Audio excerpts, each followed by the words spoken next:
How do we explain the gender gap among young men and young women as far as their political views and their views of just how the world works in general? It is this very weird thing that is happening where young men are much more conservative than young women. On Breaking Points, the channel on YouTube, they were doing a segment about this, and they showed this chart from New York Times, the Gen Z's gender gap, where support for Harris and Trump by age and gender. Notice this, young men, 18 through 29, are more likely to support Trump by about a little bit over 10 points. Young women 18 through 29 by 40, almost 40 points. They're supporting Harris. That's a massive, massive gap. They're not very close together in who they want to vote for politically at all, whether Democrat or Republican. And then look at ages 30 to 44. It gets a little bit closer together. But in this younger age group, why is this gap so gigantic? This is the part that we've got to focus on.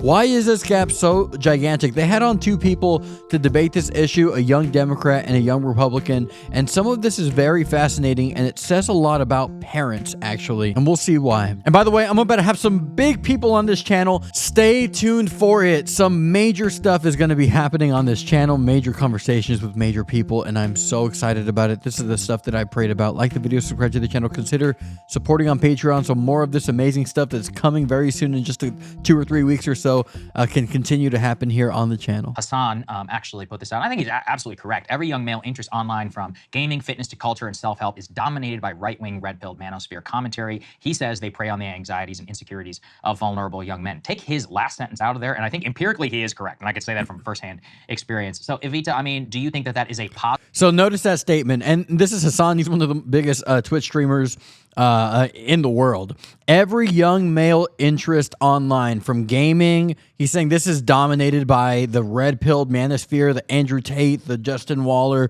fresh and fit kind of stuff, and I've covered all these people on the channel. It's dominated by these people. Gaming, yes. I can say yes. Fitness, yes. Culture stuff, yes.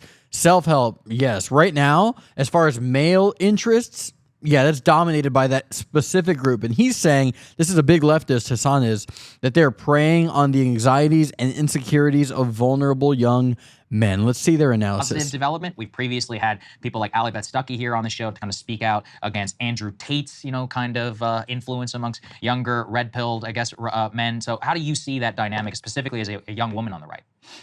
Yeah, Andrew Tate is a really interesting topic. I mean, I think as a conservative, as a Christian, the best role models for young men are their fathers, and I think also their father in heaven. I think religion is something that's really lacking right now.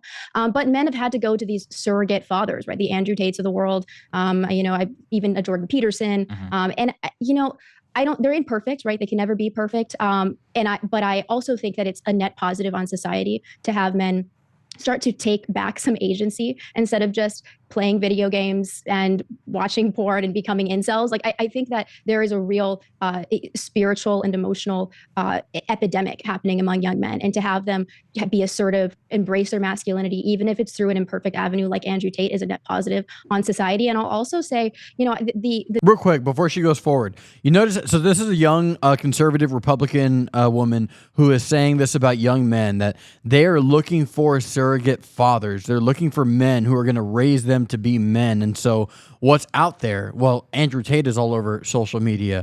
Tristan Tate, his brother's all over social media. Justin Waller, these people are all over social media talking about exactly this: how to be a man, how to be tough, how to not be a pushover, how to not be weak. These are the people that are dominating the entire conversation. They're all over the place. You can't escape them. If you're a young man online, if you're a boy, if you're a teenage boy online trying to be more manly, and you look for the answer on social media, you're going to run straight into Andrew Tate. You will. Now, she also mentioned Jordan Peterson. I wouldn't put Jordan Peterson in the same category as Andrew Tate. He's not really like a red pill guy like that who says stuff like, have your wife, but at the same time, have multiple women, and set yourself up, like Justin Waller said, in such a way to where your wife needs you so much that she would never leave you. She'd put up with the other women, things like that.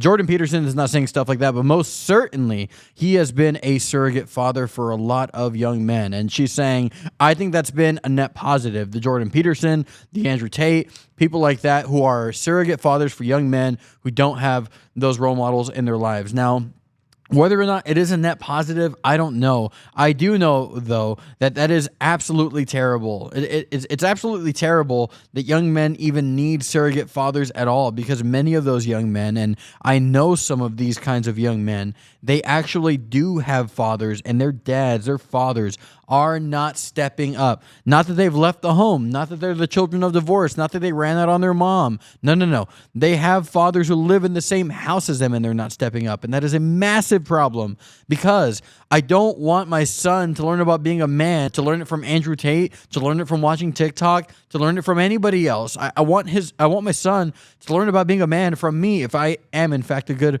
role model of a man. The figures that the left is elevating to young men are just objectively not positive. I mean, we talked about Tim Walz. Also, I mentioned Doug Emhoff, right? They want him to be some sort of masculine figure in this election cycle, and this guy impregnated his kid's nanny, right? And he can't control his sexual appetites. That's not masculine. Avita, that's not a winning message. I have to cut you off there, because it's not like Donald Trump has had the most, by the book Christian family life. Oh, no. Is he a good positive role model for young men?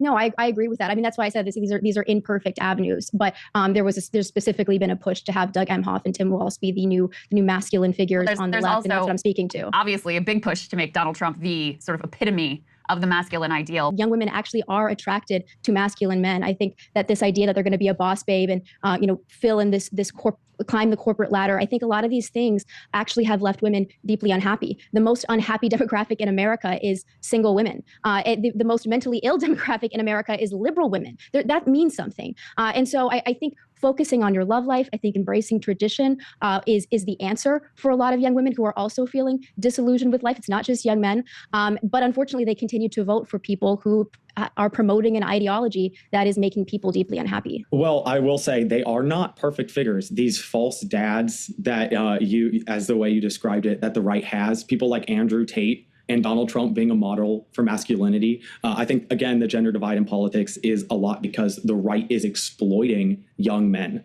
And I think young women are scared of people like Andrew Tate because he's actual. And when we are elevating people like that, people like Aiden Ross who say racist and misogynist things on stream, when Donald Trump is giving them a platform, appealing to them, pandering to those voters, it's disgusting. And he's taking advantage of the insecurities of young men. He's telling them that they aren't masculine enough. These right-wing figures, these bloggers, they're manipulating people to, say that there is this crazy, masculinity issue. And when the truth is, y'all are obsessed with Doug Emhoff and Tim Walz being the ideal man. They're not who I look to for masculinity in my life. I'm not spending all day thinking about masculinity. I think I'm more thinking about how to do a good job and how to get things done. I just be a man. I have a problem with a part of what he said here, which was this. He said they are preying on young men, Republicans or the Andrew Tates or Jordan Petersons, whoever. They are preying on young men by telling them that they need to be more masculine. And he's basically saying they're masculine enough. They're fine. Let them be however they're going to be. Don't try to make them more tough. Don't try to make them more masculine. Two things can be true at once. Andrew Tate could be preying upon that demographic, but at the same time, that demographic, many of them need to be more masculine. They need to be more manly. You see, just to tell someone, hey, you need to be more manly or masculine is not always, though sometimes it may be in the Andrew Tate form, it's not always preying upon someone or telling them to do something that they shouldn't do. Men should be masculine. Men should be men. It is best for society and in the eyes of God, most of all, for men to be like men. Men and women are not the same, and men should be more masculine. There are men who have left their role and left what their identity is supposed to be. God made us differently for a reason. These differences are a beautiful thing that need to be acted out. And so there are men who need to be more manly.